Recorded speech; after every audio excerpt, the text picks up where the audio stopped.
Hello again. Just me and my two bits. Wait, I know. So, my take on the recent, they're talking about the photos of the black hole. That is an unscientific description of the evidence.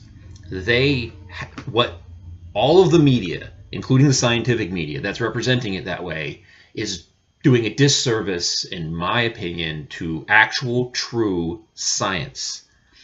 That is a picture of a non-luminous object between us and the luminous object. That is what the picture is of.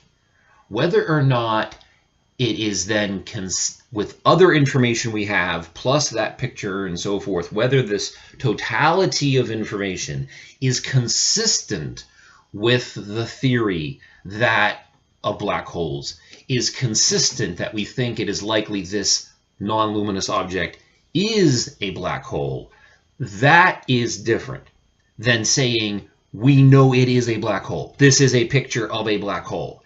This is a picture of an object that doesn't give off light. It's not shining, it's not illuminating in front of something that is shining or illuminating. There's a light up here behind me. And if I put this between you and Ed, oh look, it's blocking. Now, you can interpret that data and say it's a black hole, or you can interpret it and just say the actual thing I'm seeing, that piece of it, is just that there's this non-illuminate, this thing that is not shining in front of this thing that is shining. Or more technically accurate, something that is shining less brightly than the thing behind it.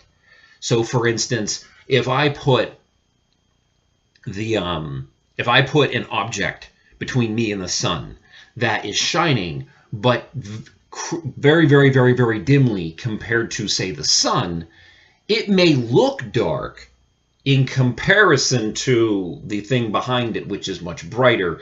So even if it does give off some light, what you're seeing in that picture is just that there is a significant difference in the amount of light that the two are giving off. That is what it's saying. And I would have preferred if the media instead properly, scientifically explained the picture that way. Then they can go into the other evidence, or the totality of the information and evidence that they have that supports and makes this evidence consistent with the theory of black holes. That, you know what I mean, that this is consistent with this because of all these other things, make it consistently reasonable, for us to think that it's a black hole and not just a moon in front of a shiny star or whatever it is. You know what I mean? That is how I feel it should have been presented. It would have been more educational for the public to understand the totality of all the other things. It would have been a better way of more accurately being scientific about this data instead of trying to bastardize science into something that it is not. But that's just my two bits.